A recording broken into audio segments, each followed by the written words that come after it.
After working hard on a new Thomas the Tank Engine story for at least a week, I thought I'd do something a bit more relaxing, so I went for a day out at the Goldfields Railway in Waihi. It's effectively my local heritage railway due to only being about an hour's drive north of Tauranga, and on this occasion, a rare diesel locomotive was in charge of the passenger service. The date of my visit was Monday the 2nd of June 2025. Normally, the Goldfields Railway doesn't run their train on a Monday, but this was a public holiday for King's birthday weekend.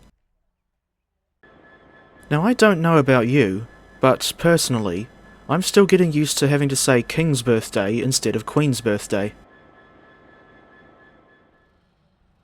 This time around, Niigata 2071 was doing the honours for the passenger service. There's not much information available on this locomotive, but what I do know is that she was built in 1983 and originally worked for the Tasman Pulp and Paper Company in Kawerau.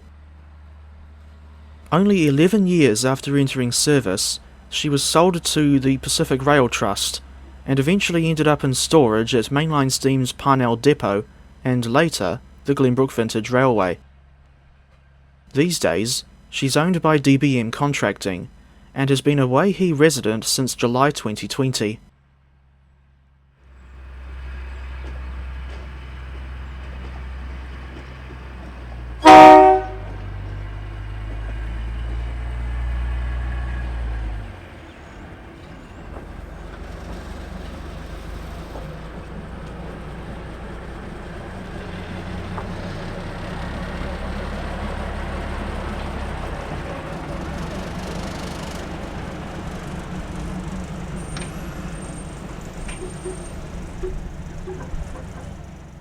On this occasion, the railway was running two services out of Waihi, leaving at 9:45 am and 11:30 am respectively. Thinking back to the locomotive, seeing this thing actually running is a bit of a rarity for me. Indeed, I'm pretty sure it's normally a DBR or the Baguley Drury shunter that runs the Waihi to Waikino service. As far as I know, there are only two Niigata locomotives in all of New Zealand, namely 2071 in Waihi and the shunter up at the Mission Bush Steel Mill, south of Auckland. The bizarre thing is that we don't know what this locomotive's number is.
While the Tasman Niigata was out on the line, I spent some time looking around the station building in Waihi. There's a small collection of railway artefacts to your left as you walk inside, including this tablet machine from the days when single-track sections were controlled by tablets. I still struggle to get my head around how the tablet system worked, but I do know that the last part of the New Zealand railway network to use the tablets was the Wairarapa line, which, as far as I know, kept using them until 1994.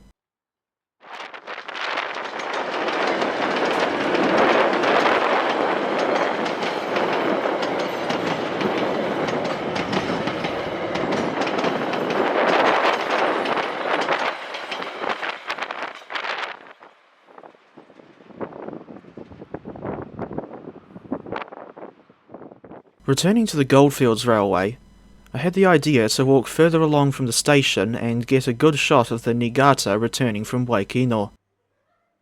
On the way to the vantage point, I noticed a rake of YD side dump ballast wagons parked in the ramp siding.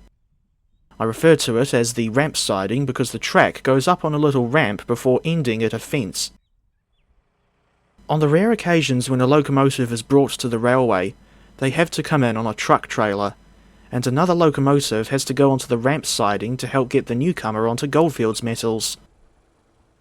The last time I saw that rare operation was in February 2025, when TR-845 arrived on the railway.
After seeing the Tasman Niigata run around her train, it was time to go for a ride on the 11:30 service to Waihi. This view from the rear of the train reminded me of the old Overlander service on the North Island main trunk. In those days, the consist often included a refurbished 56-foot coach with a big observation window at one end. Here's an old photograph of one such coach on the tail end of a southbound service at National Park, taken in January 2012, and on a day when DC 4260 of all locomotives was doing the honours. This is one of many fond memories I have involving my channel's namesake locomotive. Now if only she would come back to the Waikato and do the Hautapu and Waitoa shunt again.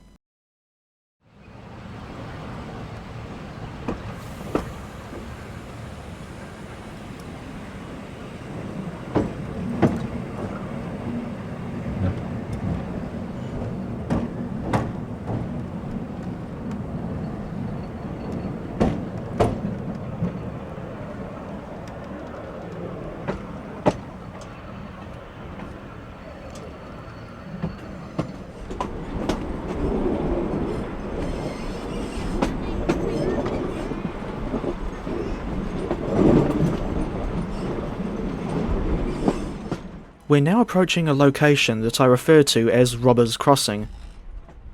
This is the very same spot where, back in January 2025, DBRs 1282 and 1199 were hauling a passenger service when a bunch of cowboys and cowgirls suddenly turned up on horseback.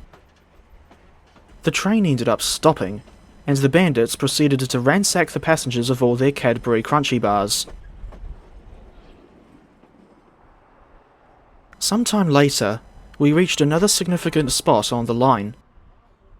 This is the bridge across State Highway 2, and Goldfields happens to be the only heritage railway in all of New Zealand to have a bridge that crosses a state highway.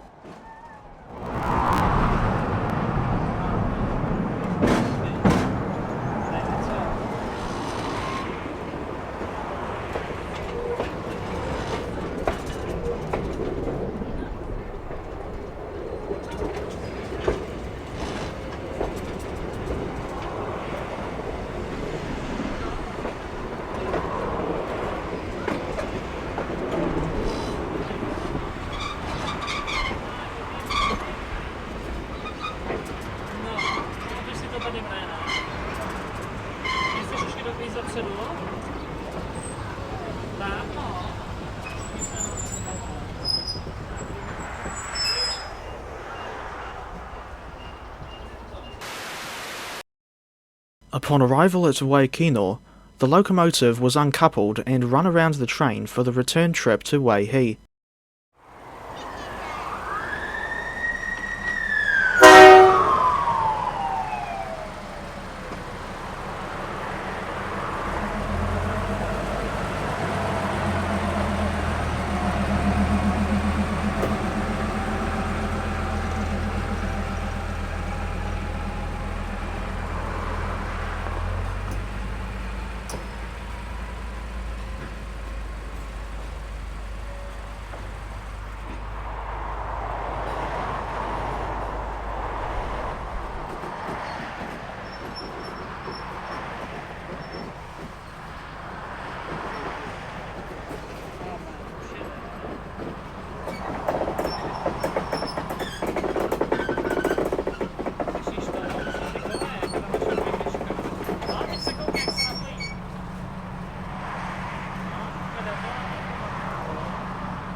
Then it was time for lunch, and in my case, I got the same thing I've always had at the station cafe, that being a toasted sandwich with ham, cheese and onions in it. The 11:30 ex-Waihi service always has a long layover at Waihi, and doesn't leave the western terminus for the return trip until 1 PM. For reference, a one-way trip on the Goldfields Railway normally takes around 30 minutes to complete, and the line is around 6.5 kilometers long.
As Goldfields had finished their passenger services for the day, it was time to put the coaches away in the shed. Curiously, Dean shunted the Niigata over to Road 4 and parked outside the goods shed, leaving Barry to fire up Baguley Drury 3652 to handle the empty coaches.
And thus ends another day out at the Goldfields Railway. Even though I've been here many times before, I still like to visit this place from time to time, and it helps that the volunteers are good people. I'll leave a link to the railway's website in the description, for anyone who wants to look up the ticket prices and a timetable information. I couldn't recommend a visit to this underrated railway highly enough.